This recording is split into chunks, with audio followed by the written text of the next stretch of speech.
Hello, this is Chris Ott, and this is the story of how the evolution of perception as a concept came to me and how it developed.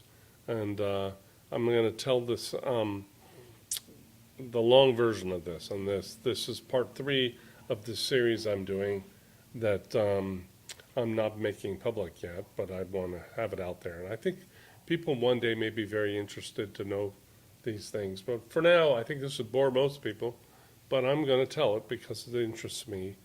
And so I always had this idea. When I was about 15 years old, I read the first chapter of a book, God Speaks, by Meher Baba. And our family lived on the Meher Baba Center in South Carolina. And so, we had his books all around the house. And I read that. And I didn't really understand it. And my parents, I asked them about it. And they did their best to explain the first chapter. And it was many years before I could actually read the book and then follow it. And but that began sort of this thinking in the back of my head, this thought, which I now can give a name to, and I could call it the evolution of perception, or I could call it, another word I have for it is psychic emergence. But anyway, this was all very kind of misty in my head. I mean, it wasn't concrete. I hadn't studied philosophy. I just was, I was sort of prone toward the arts. And I tried to be a filmmaker, and I was a camera assistant for a couple of years, and worked with lenses and things. So I had that as kind of an analogy that I would later use, the analogy of lenses. But I wasn't thinking like that at the time. That was in my 20s. But when I was almost 40, I ended up going back to school and getting a master's in philosophy. And while I was waiting to start the program, I actually had to take some philosophy classes just to begin the graduate program. And I was sort of mulling things, and I was mulling my idea of this psychic emergence idea. But I didn't know what to call it. I didn't know how to express it. But I had this strange thing, this strange idea I had, that things form from within and the kind of outward. And I had a notebook, and I used to draw this symbol over and over. And I would talk about the various ways I could see that as significant. And to me, it was like the old way of thinking was that the world is coming at you, okay? That's the old, I would call that. That was the old view. And I had this feeling that this was the new view, okay? The new view was coming out. Now let me just talk about what's coming out. What I mean is the world is coming out of you, okay? But of course it's not physically coming out of you. That would be silly. However, I meant this psychologically, okay? So let me just show you something. When I would draw this, I would think in my head, and now I can show with this video, all the examples where the way things come about is they emerge from a point. They come, they start and they come out. So I've chosen some examples of that, of how a tree grows and from a seed, how a flower blooms from a bud, and a volcano erupts from within, and the lava goes out and forms a land. And so this is a constant recurrent theme in nature, is you start from a point and it expands outward. Now, if you're looking for, to explain the universe, you kind of have to take how things are and move back toward where they come from, that point from which they emerge.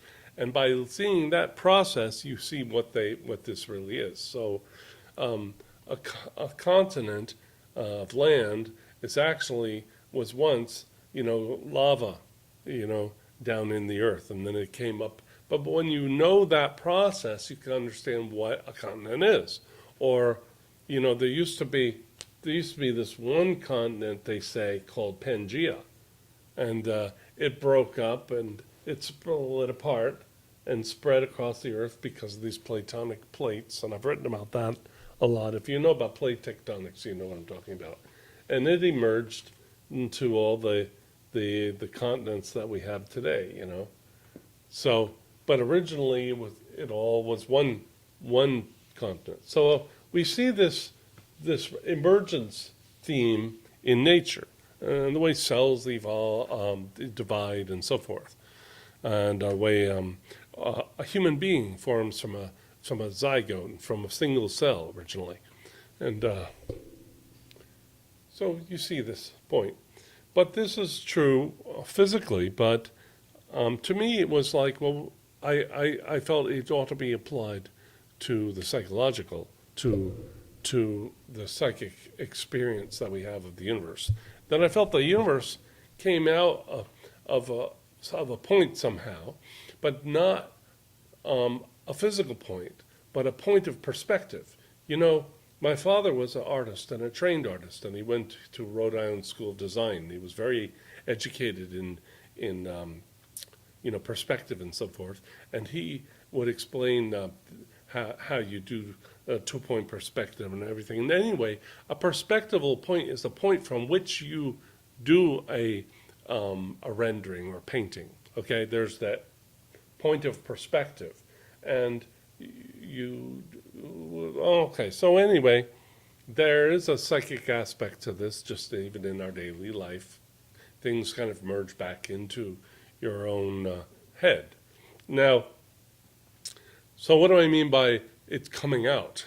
Well, I didn't mean anything's coming out of your head. I meant this psychically, and let me explain. I meant it's coming from a point. But now let me get to philosophy and show you a problem and show you why this idea applies to that, and where I got the idea finally of this evolution of perception. I'm going to explain a thing called the mind-body problem. I've explained it many times, and you can just look it up on Wikipedia or something, or other websites. It'll explain the mind-body problem. It's a very well-known problem, and it's always been around. It didn't trouble people that much in ancient times, but it was there. And I write about this in my book, Evolution of Perception Re-Explained. I go into the history of this, trying to solve this mind-body problem and what the problem is. Let me go over it here. I recently had a friend and I went over this, and he was able to get it, so that kind of encouraged me that I can do this. Okay, so let's start with the person here, okay? And he is now looking over here at an apple. Let's draw an apple here, okay? And there's a leaf, all right? Now, his experience of the apple, strange as it may seem, in neurology, we understand and are taught, it took a long time for science to kind of come to realize this, and I'll talk about the history of it, but our experience of this apple is actually occurring inside our brain. That's where it occurs. And let me explain how that is. Another way to show this that people do, well, maybe that goes up too high. Let's do, we'll do a little thought bubble, okay? Well, thought bubble here. There's the apple in there, and this is kind of going on there. I didn't draw that very well. But, so how does this apple experience emerge in your brain, okay, this experience? See, the apple itself doesn't go through your eyeball into your brain, obviously, nor does, if I take that apple and I tap it on the table, the sound doesn't go through your ears and into your brain either. I'm going to explain how you get it to your brain. And the smell if there's a smell of the apple, it doesn't go in there through your nostrils and then end up in your brain. That's not how that happens, although the experience of scent occurs in the brain. Well, and then what other senses do we have? Well, we have taste. So again, the flavor, you put it in your mouth, but flavor emerges in the brain. It's not a thing that goes to your brain, all right? So let's go over these senses. We have 5 senses. There's also touch, by the way. Let's put a finger out here, all right? So we might touch that apple too. What happens is light reaches our eyes and then is converted into an analog signal, and by the optic nerve, that analog signal goes to the brain, and then the brain interprets it as colors. Because all you see is colors, by the way. We call an apple when certain colors come together in our experience and in a certain shape, and we call that an apple experience, so a visual. But it's really just light that hits here, and then light doesn't go into our brain. Our brain's in the dark. What goes to our brain is an electrical signal, okay, down this optic nerve. Now, the same thing repeats with all of the senses, okay?